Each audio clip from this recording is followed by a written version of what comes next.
Obviously they're not secrets because lots of people in India know them, but it's a secret for you if you're watching it. Okay, I'm gonna stop whispering now so I can actually tell you about everything.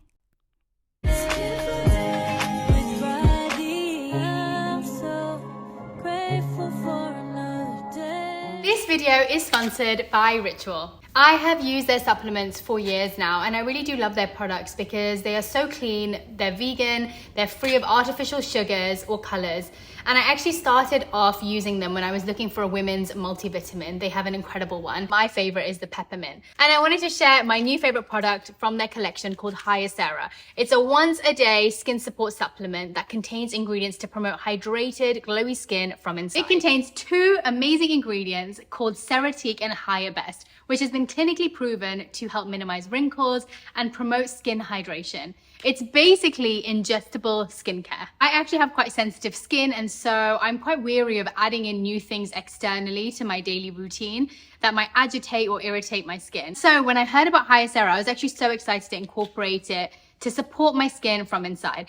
I have been taking it daily and my skin looks glowy and feels it too. If you would like to try it out or find out more, I have left the link in the caption, and you can actually use my code RADHI20 for 20% off your first order. So Indians are well known for being hairy. That's one of the things that I used to get teased about when I was younger, but apparently now it's something that everybody wants. So I'm going to share some of my favorite Indian hair secrets. And a lot of these Indian hair secrets actually root from Ayurveda. Incredible ancient health science that's rooted from India. Ayur means life, Veda means knowledge. It encompasses everything from what you eat to the way that you live to the things that you put inside your body and on top of your hair. And so many other things as well, but we're going to focus on what Ayurveda says about your hair. Now, obviously a lot of it can be to do with genetics, but there are lots of things that maybe in the Western world I have found people don't really know about. And so really it's about informing you so you can make lovely decisions based on all the information that you have, but then also tune into your body, listen to your hair, see what's happening, and decide what's going to work best for you, because you know yourself best. So I'm going to give you all the baselines, but really and truly test things out, try it out, see what works, see what doesn't. So let's go. The first thing that I'm going to tell you guys about is something that I do. I mean, I would say every week, but I'd be lying. I basically put a little bit of oil in my hair every single day. It's all about oiling your hair. Now, you might ask me, why do I need to oil my hair? Because my hair's just gonna go greasy and disgusting, and then I'm gonna have to wash it. All of these things are very true. But the reason that you have to oil your hair and why for years and years, my generation and the generation before that and the generation before that, my grandma's grandmas was all oiling their hair, is because it actually replenishes the moisture, the nutrition and the hydration into the scalp. And actually, if you think about it, there's no point doing something to this if you're not doing it to this, because this is where the roots are. That's why I said the root of everything. Well, the root of your hair is up here in your scalp, and that's what we really need to feed for the rest of your hair to be healthy. And so depending on what oils you use and the different things that you add to it can determine what actually happens. So there are lots of different options of the types of oils that you can use. Traditionally in India, they use cold pressed like coconut oil, really good quality coconut oil. But I found that when you're in colder weather here, it can sometimes dry out your hair more. So it really is dependent in the environment that you're in and kind of like the sun, the humidity, all of that. And so the different oils that I have used in the past are avocado oil, sesame oil, almond oil, coconut oil, and castor oil. Those are probably the 5 main oils that you can use to oil your hair. Traditionally, you would usually medicate those oils. So the best way to use oils is you have to heat it. That's number 1, because when you heat the oil, it actually allows the absorption to penetrate deeper into your scalp. And number 2, you can add different things to it depending on how your scalp is feeling or what you're seeing that your hair is doing, if that makes sense. So when we use a lot of heat on our hair, so whether you're straightening your hair or hair drying it, actually we lose a lot of the fat that is needed at the top of your scalp to help with growth and to keep it nourished. And so oiling your hair actually helps to replenish those lipids that are often lost during that process. So there are different essential oils or herbs that you can add to your oil to medicate them depending on how your scalp is feeling. So for example, if you have a lot of dandruff, you can use tea tree oil. If you're noticing that your hair is falling out a lot more than usual, you can try adding rosemary oil. If you want your hair to grow a little bit longer, a little bit faster, you can use nigella seeds. Or if you're finding your hair feels really, really dry, you can add aloe vera to the oil. So those are just a few examples of what you can add in. There are lots of amazing Ayurvedic herbs that you can also add in. And a lot of the herbs that you wouldn't normally have heard of or would normally be difficult to find here, there are so many of them available now in different stores online. So that's quite useful to have, especially when you don't live near India. So I recommend oiling your hair at least once a week. And if I'm honest, whenever my ends are feeling a little bit dry, I have texture of hair where you can literally add oil to it. Like, I'm not joking, I put oil in it this morning, at least on the ends, and you can't even see that there's oil in there because my hair just loves to drink oil. But for other people, if you have thinner hair, then as soon as you put oil on your hair, it's very noticeable and you find it difficult to maybe go out and about. So you can decide when works best for you, maybe weekends where you can keep it on overnight, sleep with it, and then you can wash out in the morning. But I usually do it at least twice a week. My hair goes towards being drier, especially because it's curly. And so I like to do it at least twice a week. And usually I'll kind of just keep the oil in my hair. I'll just do a good slick back bun or hide it in some way in the hairstyle that I do. But I usually just keep it in and it absorbs into my scalp, into the rest of my hair, and I can get away with it. But you have to see how you feel doing that. If you're trying to oil your hair fast, you can put the oil, hot oil, remember it has to be warm oil to penetrate into your scalp. You can put that on, leave it in for 20 minutes, and then you can wash your hair out as you normally would with shampoo and conditioner. The next tip is my favorite tip because I do it every single night, and it's massaging your scalp. Massaging your scalp actually allows your blood circulation to increase. And when you've got more blood circulation, that means there's more blood flowing to your scalp, and that means there's more nutrients going there. And that really helps with hair growth. So massaging in those specific areas that you find your hair is thinning can be really beneficial to help the regrowth in those areas. I recommend doing this when you actually have oil in your hair. It's a great way to also allow the oil to penetrate deeper into the different layers of the tissue in your scalp. And so the oil is able to absorb in. Yeah.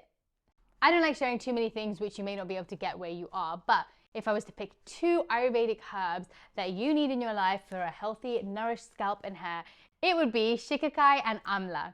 They are 2 herbs which are really, really rich in antioxidants and in the nutrients that really help to nourish your scalp. You can use these in many different ways, but I'm going to give you 2. So the first one is you can make it into a shampoo, and that's when you literally add the powders together with a little bit of water. You make a paste from them, and then you scrub it into your scalp just as you would with shampoo and rinse it out. The second one is a mask. Now that you can do with your oil. So you can pick an oil and then you can mix the powders into the oil. You can put it into your scalp and also down the rest of your hair. You can either leave it overnight or you can rinse it out with shampoo and conditioner after about 20 minutes. I will also leave a recipe for these in the caption below with all the details and how much you should use of each thing. Marma massage. Now marma means pressure points, and we have lots of little pressure points in our head that when pressed can help to stimulate the blood circulation and also help with hair follicle growth. I'm going to do a quick tutorial on how to do a marma massage. There are 37 marma points on your head, but the ones that we'll focus on are along the central line. So you'll start off by doing a middle parting. And then ideally, you should pour warm oil onto your scalp. But if you don't want to do that, you can rub the oil generously on your fingertips and keep dipping your hands in the oil between each point. The teacher I learned this technique from in India recommended using all of your finger points bundled together and circular motions on each point, but you can use your palm too. The first point is 8 fingers above your brow line. It's called Adipati. You can spend about 1 minute on each marma point. The second point is 12 fingers above your brow line, so 4 from the first point, and it's called Simantaka. It is the highest point in your body, and so naturally it gets the least amount of blood flow. The third point is called Krikatika, where the neck meets the skull. It's actually 2 points either side. After doing these points individually, I then like to work my way from the back to the front with both hands, massaging either side of my hairline and then back again. You can do this for as long as you have. I like to do it a couple of times a week in the evening. Giving yourself a Marma scalp massage can help with so many things, from headaches to stress relief to insomnia, and of course hair growth too, and so many more things. Once you've shampooed and conditioned your hair, you can do that with warm water, but to finish it off, try and rinse your hair out right at the end with cold water. It also helps to seal in all the moisture whenever you use conditioner. And so you'll notice that when you use cold water at the end, your hair looks a lot more like shiny and soft. Give yourself some cute little braids. One thing you'll notice when you go to India is that whether it's a little child or an older lady, they will all have some sort of braid in their hair.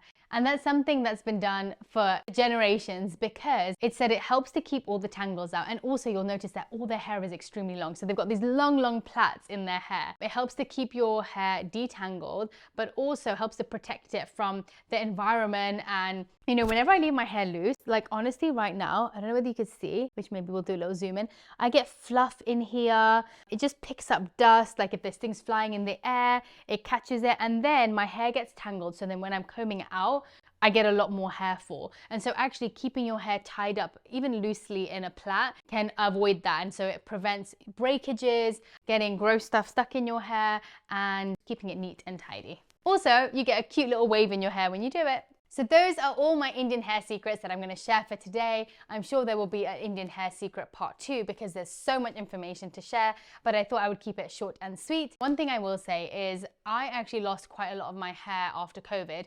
I was noticing big chunks of hair. I'll probably put a picture up here of pictures I was taking of all the hair that was falling out of my scalp after I had got COVID. And I actually noticed a lot of my friends had the same thing. Like all my friends were sending me pictures of their hair fall too. I actually used a lot of these tips to help with my regrowth, but also to stop the hair fall. And honestly, now it feels so much better. Like I haven't had my hair at this length for a long time because it was growing and it was so dry and literally looked like a horse's tail as soon as it got to about this length. And now I've managed to actually grow it this long and it actually feels healthier than it ever has. And that is definitely testament to oiling and massaging your hair. Those two things is something that I don't compromise on every week. So I hope you enjoyed these tips and I hope they are useful, and let me know if you try them. I would love to hear in the comments. Oh, and let me know if you have any other Indian hair secrets, or if you have secrets from your tradition, because it's always nice swapping secrets as they do in like the CIA. It's always nice swapping secrets like they do in the CIA. Thanks for watching. Sending you all so much love and gratitude and lots of kisses as well.